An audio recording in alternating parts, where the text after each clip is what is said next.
इस वीडियो में हम लोग 9th क्लास का केमिस्ट्री का पहला पार्ट हमारे आसपास के पदार्थ का पार्ट संख्या 4 देखेंगे। मेरा पहला स्टार है गलन या द्रवण या संगलन, जिसे अंग्रेजी में कहते हैं फ्यूजन। फ्यूजन कहने का मतलब है, यहाँ देखिए आपको ग्राफ में समझाया गया। जब आप ठोस पदार्थ को गर्म करते हैं, एक ऊपर लिखा है गर्म करना, नीचे ठंडा करना। इधर से उधर जा रहा है गर्म करते हुए, उधर से जा रहा है तो ठंडा करते हुए। जब आप ठोस पदार्थ को गर्म करते हैं तो क्या बनता है? द्रव। द्रव पदार्थ को गर्म करते हैं तो क्या बनता है? गैस। उसी प्रकार जब गैस को ठंडा करते हैं तो क्या बनता है? द्रव। द्रव को ठंडा करते हैं तो ठोस। तो यहाँ पर सबसे पहले आपको परिभाषा मिला गलन। गलन किससे बना है? गलना, मतलब कोई पदार्थ गल गया, जैसे बर्फ है गल गया तो क्या बोलेंगे? गलन। तो बर्फ क्या था? ठोस था, अब क्या बन गया? गल जाने के बाद द्रव, यानी कि ठोस से द्रव में आया। तो बोलेंगे जब कोई पदार्थ ठोस अवस्था से द्रव अवस्था में बदलता है तो इसे गलन या संगलन कहते हैं। गलन या संगलन। लेकिन ठोस पदार्थ द्रव में बदलेगा कैसे? गर्म करने पर। तो जब ठोस पदार्थ, या कि ऐसे बोलेंगे, जब कोई पदार्थ ठोस अवस्था से द्रव अवस्था में बदलता है तो इसे गलन या संगलन कहा जाता है। जैसे बर्फ है, इसको जब तापमान मिलेगा, उष्मा मिलेगा तो गर्मी पाक क्या हो जाएगा? गल जाएगा, द्रव बन जाएगा। तो ठोस पदार्थ से द्रव पदार्थ में बदलने की घटना ही संगलन कहलाती है। अब अगला क्या है? वाष्पन या वाष्पीकरण, जिसे अंग्रेजी बोलते हैं इवेपोराइजेशन। वेपर मतलब होता है वाष्प, इवेपोराइजेशन। वाष्पन बना है वाष्प से। आप देखे होंगे कि नदी पोखरा में जो भी पानी है, धूप के कारण मतलब गर्मी पा करके वो भाप बनने लगता है। द्रव था, क्या बन गया? वाष्प। यानी कि द्रव से बनेगा वाष्प। ठोस से तो वाष्प बनेगा नहीं, द्रव से बनेगा ना। तो द्रव पदार्थ का वाष्प में बदलने की घटना जो होगी वाष्पन होगा। देखिए परिभाषा, किसी पदार्थ का द्रव अवस्था से गैसीय अवस्था में, किसी पदार्थ का ठोस अवस्था से गैसीय अवस्था में बदलना वाष्पन या वाष्पीकरण कहलाता है। मतलब द्रव था, गैस बन गया, इसे हम क्या बोलेंगे? वाष्पन बोलेंगे। गर्मियों में देखते हैं पसीना आती है, हवा से विलुप्त हो जाता है, मतलब वाष्पन हो जाता है उसका। द्रव था, वाष्प बन के उड़ जाता है। आपने क्या सीखा है? ठोस को गर्म करेंगे तो द्रव बनेगा, द्रव को गर्म करेंगे तो गैस। ठोस से द्रव बनने की घटना को क्या बोलेंगे हम? गलन। परंतु द्रव से गैस बनने को क्या बोलेंगे? वाष्पन, क्योंकि वाष्प बन गया ना, वाष्पन। ये गर्म करने की घटना है। और देखिए ठंडा करने की घटना, जब हम गैस को ठंडा करते हैं क्या बन जाता है? द्रव। द्रव क्यों आखिर बनेगा? ठोस क्यों नहीं बना? तो बात ऐसा है कि द्रव को हमने उष्मा दिया था तो गैस बना था, तो उष्मा पुनः ले लेंगे तो द्रव बन जाएगा। तो वही यानी कि उष्मा इसका ले लेंगे, यानी कि गैस को ठंडा करेंगे, क्या बनेगा? द्रव। द्रव को ठंडा करेंगे तो ठोस। इसी का नाम है, देखिए इसका नाम है संघनन, इसका नाम है जमना। जब कोई पदार्थ गैसीय अवस्था से द्रव अवस्था में आ जाता है तो इसे संघनन कहा जाता है। बादल देखते हैं गैस अवस्था में होती है, जब वो ठंडा होता है तो द्रव बन के वर्षा के रूप में वर्षा हो जाती है। तो किसी पदार्थ का गैसीय अवस्था से द्रव अवस्था में बदलना संघनन कहलाता है। मतलब गैस अवस्था में है। अब क्या हो जाएगा, द्रव हो गया, इसे हम क्या बोलेंगे, संघनन। संघनन को अंग्रेजी में कहते हैं कंडेंसेशन, कंडेंसेशन। अब देखिए हमने ठंडा के दिन में कि नल का पानी जम जाता है, क्यों, ठंडा के कारण ना, यानी कि उसको उष्मा और गायब हो गया। तो जब द्रव पदार्थ को हम ठंडा करते हैं तो क्या बनता है, ठोस। तो परिभाषा होगा जमना का, किसी पदार्थ का द्रव अवस्था से ठोस अवस्था में बदलना जमना कहलाता है। ठंडा में जल होता है, ठंडा होकर के और जम जाता है, बर्फ बन जाता है, जम गया तो बोलते हैं जमना। इस प्रकार हमने परिभाषा देखा। इतना परिभाषा देकर के ग्राफ को उतार लेंगे, क्योंकि ग्राफ से आप आसानी से समझेंगे कि ठोस पदार्थ से द्रव बन गया तो गलन, द्रव पदार्थ से गैस बन गया तो वाष्पन। इधर से उधर जाने पे क्या हो रहा है, गर्म करने पे होता है ऐसा। ठोस गर्म करेंगे तो द्रव बन जाएगा, द्रव को गर्म करेंगे तो गैस बन जाएगा। गर्मी में शरीर को पसीना होता है, तो जब पसीना आ रहा है, हवा बहेगा, एक तरह से उसको वाष्प हो जाएगा, भाप बन के उड़ जाएगा। अब देखिए ठंडा करेंगे गैस को तो द्रव बनेगा, इस घटना को बोलते हैं संघनन।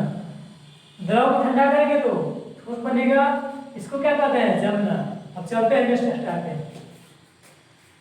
अब हमारा अगला स्टार है गलनांक द्रवणांक, जिसे बोलते हैं मेल्टिंग पॉइंट।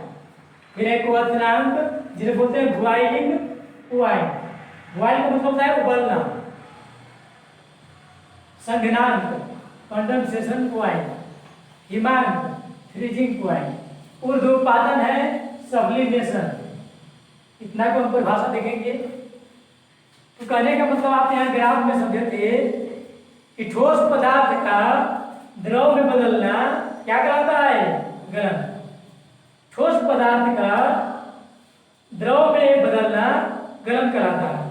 तो क्या कोई ठोस पदार्थ है, मान लीजिए जैसे बर्फ है, तो ऐसे ही वो द्रव बन जाएगा, नहीं, उसे ताप की जरूरत होगी।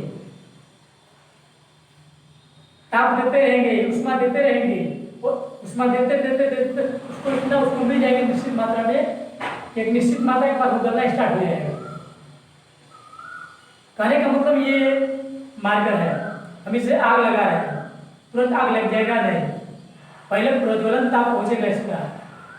आग लगा रहे हैं, उष्मा दे रहे हैं इसको, धीरे धीरे गर्म होगा, गर्म होते होते होते होते प्रज्वलन ताप तक इसका गर्म हो जाएगा, उसके बाद ही जलना स्टार्ट हो जाएगा। तो उसी प्रकार जब हम ठोस को गर्म करेंगे, हल्का सा गर्म कर दे थोड़ा ना ये द्रव बन जाएगा। अब बर्फ है तो बर्फ को थोड़ा सा उष्मा दी तो थोड़ा ना वो द्रव बन जाएगा आपका। एक निश्चित तापमान पा करके तब वो द्रव में बदलना स्टार्ट होगा। तो जितना तापमान के बाद वो द्रव में बदलना स्टार्ट होगा, जिस ताप पर, मतलब वही ताप को बोलेंगे हम, गलन से बनेगा गलनांक, लेकिन गलन से बनेगा गलनांक बिंदु, वाष्पन से बनेगा वो वाष्पनांक बिंदु, यानी कि क्वथनांक बिंदु। वाष्पनांक बिंदु को बोलते हैं क्वथनांक बिंदु। संघनन से बनेगा संघनांक बिंदु, जमना से बनेगा जमनांक बिंदु, या हिमीकरण से बनेगा हिमांक बिंदु। हिमीकरण से हिमांक, हिमांक बिंदु। तो कहने का मतलब जिस ताप पर, देखिए परिभाषा दे रहे हैं गलनांक का, जिस ताप पर ठोस पदार्थ, जिस ताप पर कोई ठोस पदार्थ द्रव में बदलता है, वह उसके लिए गलनांक कहलाता है। अलग अलग पदार्थ का गलनांक अलग अलग होगा। जैसे बर्फ को थोड़ा सा उष्मा दी वो तुरंत द्रव बदलना स्टार्ट हो जाएगा, लेकिन अब कोई और उससे अपेक्षा कुछ ठोस है तो वो तुरंत आपका द्रव में परिवर्तित नहीं होगा। मतलब अलग अलग पदार्थ अलग अलग तापमान पर द्रव में बदलना स्टार्ट होता है। तो जिस ताप पर कोई ठोस पदार्थ द्रव में बदलता है, उस तापमान को हम गलनांक कहते हैं। किसके लिए? उसी पदार्थ के लिए। अब वाष्पनांक यानी कि क्वथनांक देखिए, जिस ताप पर कोई द्रव पदार्थ गैस में बदलता है, जिस ताप पर कोई द्रव पदार्थ गैस में बदलता है उसे मतलब उस ताप को वाष्पनांक या क्वथनांक कहते हैं। अब ध्यान देंगे कि बर्फ के लिए गलनांक बिंदु 0 डिग्री सेल्सियस है, मतलब बर्फ जब तक 0 डिग्री सेल्सियस से नीचे है, थोड़ा सा भी नीचे तापमान उसका वो जमा हुआ है, लेकिन जैसे तापमान उसका 0 डिग्री तक पहुंच जाएगा वो धीरे धीरे गलना स्टार्ट हो जाएगा, और 0 से जैसे ही आगे आगे की ओर जाएगा केवल फास्ट गति से द्रव में बदल जाएगा। मतलब 0 डिग्री से पीछे है, जैसे बर्फ का मान लीजिए तापमान है -5 डिग्री सेल्सियस, तो अभी वो नहीं गलेगा। मान लीजिए बर्फ है आपके पास, तो क्या अवस्था में है? ठोस अवस्था में, उसका तापमान है -5 डिग्री सेल्सियस। अब कुछ तापमान दे करके मान लीजिए इसको 1 डिग्री सेल्सियस दिया गया, तो कितना हो गया? -4 डिग्री सेल्सियस। पुनः 1 डिग्री दिया गया तापमान, तो अब आएगा -3 डिग्री सेल्सियस, तो अभी भी वो द्रव में नहीं बदलेगा जब तक बदलते बदलते 0 तक रहा है। और जैसे ही तापमान 0 डिग्री आ गया, -3 के पास -2, फिर -1 के बाद धीरे धीरे 0 तक पहुंच गया, तो जैसे 0 पहुंचा तापमान बर्फ का, वो द्रव में बदलना स्टार्ट हो जाएगा। यानी कि किस ताप पर बदला? वो 0 डिग्री पर ना, तो 0 डिग्री क्या होगा? बर्फ के लिए गलनांक बिंदु होगा। जिस ताप पर मतलब जितना तापमान पर कोई पदार्थ द्रव से नहीं ठोस से द्रव बदलेगा, जिस ताप पर ठोस पदार्थ द्रव में बदलना स्टार्ट कर देगा उसी तापमान को बोलेंगे क्या? गलनांक बिंदु। तो बर्फ के लिए गलनांक बिंदु हुआ 0 डिग्री सेल्सियस। 0 डिग्री तापमान जैसे पहुंचेगा वो धीरे धीरे गलना स्टार्ट कर देगा। अब देखिए वाष्पनांक यानी कि क्वथनांक। अब द्रव कोई पदार्थ है, जैसे पानी है, ये वाष्प ऐसे ही थोड़े ना बन जाएगा। मान लीजिए बर्फ का तापमान, जल का तापमान है 90 डिग्री सेल्सियस, तो भी ये वाष्प भी नहीं बनेगा। 91 हो गया तो भी नहीं बनेगा, 92 डिग्री सेल्सियस हो गया तो भी नहीं बनेगा। तो होते होते 100 डिग्री सेल्सियस जैसे पहुंचता है, इसके करीब पहुंच गया, ये वाष्प में बदलना स्टार्ट हो जाएगा। यानी कि जल का यानी कि द्रव का, मुख्य रूप से जल का देखिए, द्रव माने द्रव तो ढेर पदार्थ है, अलग अलग द्रव का अलग अलग वाष्पनांक होगा। जल का क्वथनांक बिंदु 100 डिग्री सेल्सियस हुआ, मतलब 98 डिग्री सेल्सियस भी है तो क्या होगा? वाष्प में नहीं बदलेगा, लेकिन जैसे 100 गया वो धीरे धीरे वाष्प में बदलना स्टार्ट कर देगा। अब आइए देखते हैं संज्ञानांक बिंदु। अब कोई बादल है, गैस, तो गैस है वो द्रव में कब बदलेगा? कोई एक निश्चित तापमान होगा, तो जो गैस है वो धीरे धीरे ठंडा होते होते, मान लीजिए गैस है 105 डिग्री तापमान है, तो जैसे 100 डिग्री पर आया वो धीरे धीरे द्रव में बदलना स्टार्ट कर देगा। देखिए द्रव जब 100 डिग्री पर था तो धीरे धीरे वाष्प में बदलने लगा, और जब वाष्प का 100 आया तो धीरे धीरे द्रव में आना स्टार्ट होगा। यानी कि द्रव के लिए वाष्पनांक बिंदु यानी कि क्वथनांक बिंदु, और गैस के लिए संज्ञानांक बिंदु एक ही होगा, 100 डिग्री ही होगा। जल का क्वथनांक और गैस का, उसके भाप का संज्ञानांक बिंदु 100 डिग्री सेल्सियस के बराबर होगा। मतलब किसी पदार्थ का क्वथनांक क्वथनांक और संज्ञानांक बराबर ही होता है। जल का जितना वाष्पनांक होगा उतना ही संज्ञानांक होगा। अब आइए हिमांक किससे बना? हिमीकरण से।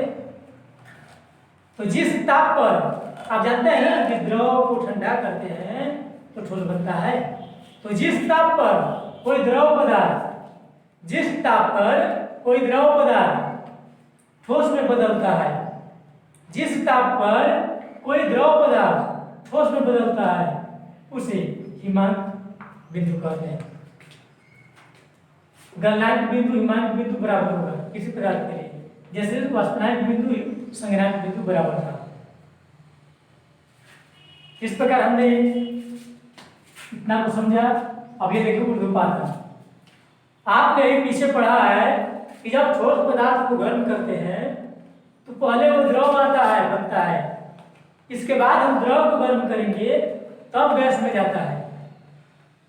और यही पढ़े हैं कि द्रव गैस को ठंडा करेंगे तो पहले द्रव से गुजरेगा, इसके बाद ही ठंडा करने पर ठोस आएगा।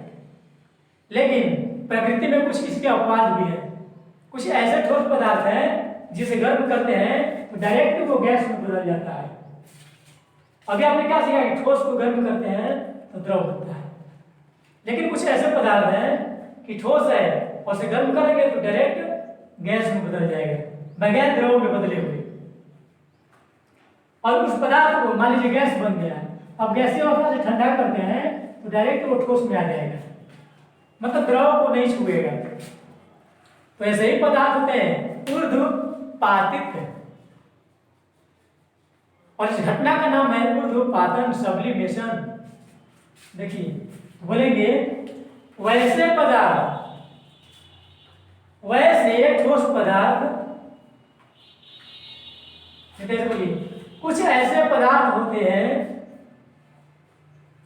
जिन्हें गर्म करने पर ठोस अवस्था से सीधे गैसीय अवस्था में बदल जाते हैं। गर्म करने पर ठोस अवस्था से सीधे गैसीय अवस्था में बदल जाते हैं, और गैसीय अवस्था से ठंडा करने पर सीधे द्रव अवस्था में बदल जाते हैं।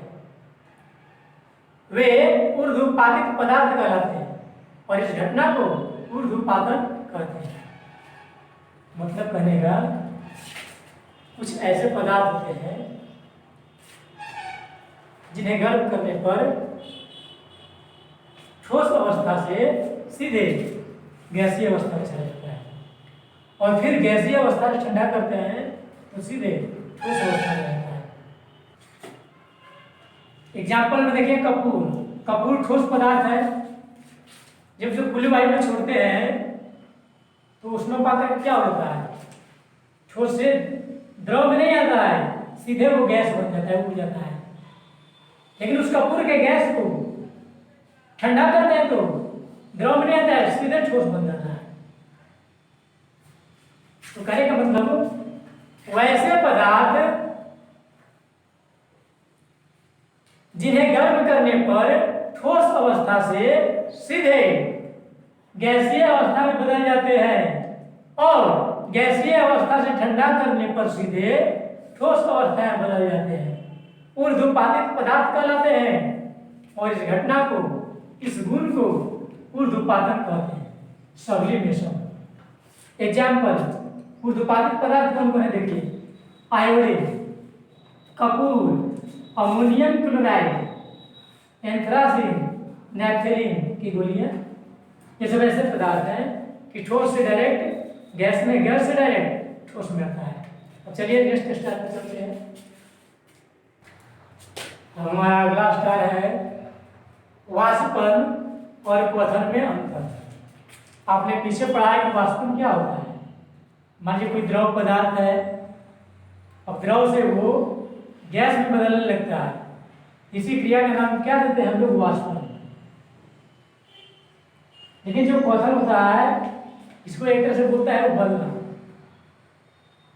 ये जो काम होता है निश्चित पॉइंट पे होता है, लेकिन जो वाष्पन होता है क्वथनांक बिंदु तक नहीं ताप गया फिर भी वाष्पन होता रहता है। लेकिन ये क्वथन कब होता है, उसने एक निश्चित तापमान तक पहुंचेगा तब वो खोलता है, यानी उबलता है। तो उबलने का नाम है क्वथन। तो आइए दोनों में अंतर करते हैं, वाष्पन और क्वथन में अंतर दो भाग में बांट दिया गया, एक तरफ वाष्पन, एक तरफ क्वथन।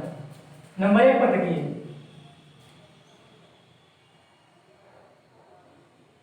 द्रव से वाष्प में बदलने की क्रिया को वाष्पन कहते हैं।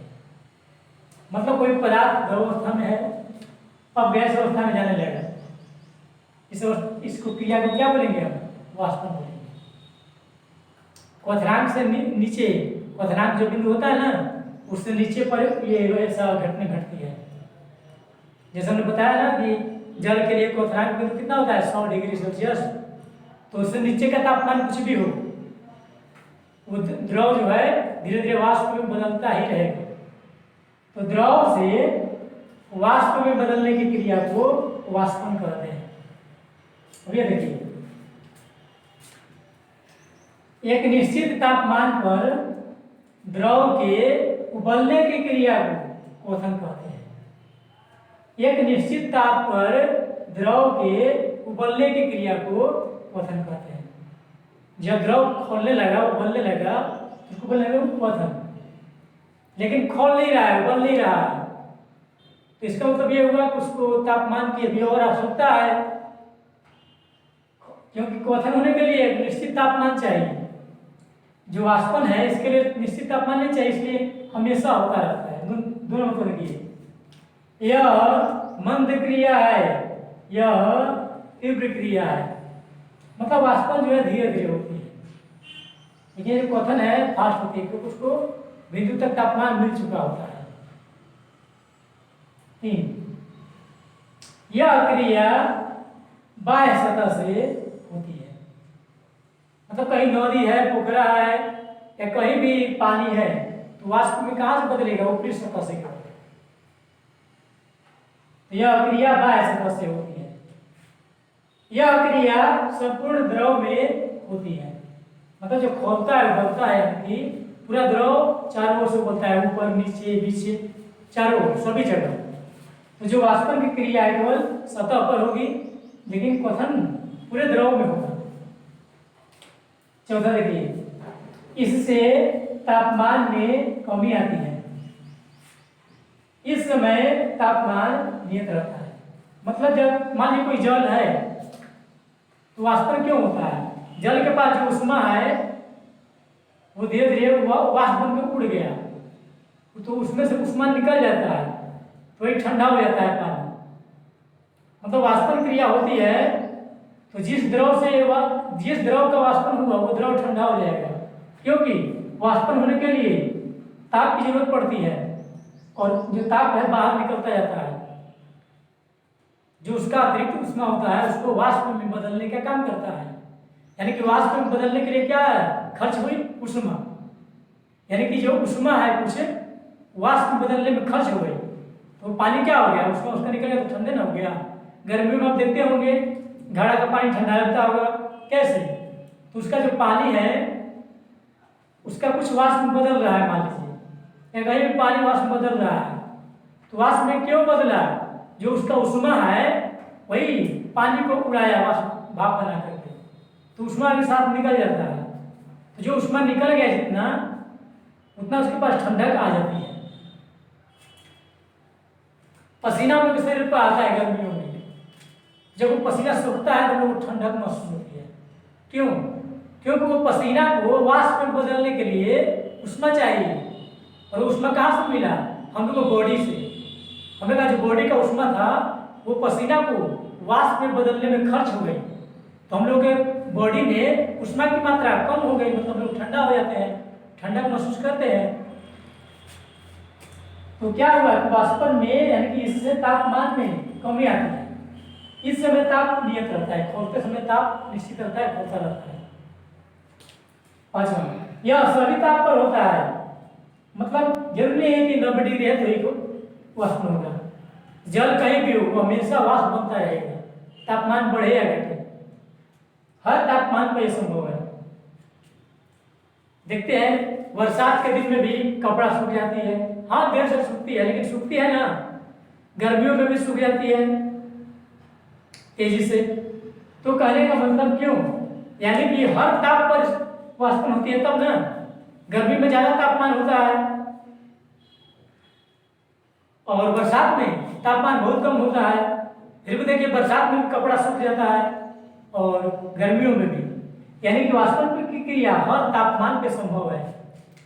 यह निश्चित तापमान पर होता है, मतलब खोलने के लिए एक निश्चित ताप चाहिए। जैसे हम जल के बताए ना, क्वथनांक बिंदु कितना 100 डिग्री सेल्सियस। तो अलग अलग पदार्थ के द्रव के अलग अलग होता है। इस प्रकार हमने वाष्पन और क्वथन में अंतर समझा। अब चलिए नेक्स्ट क्वेश्चन पे।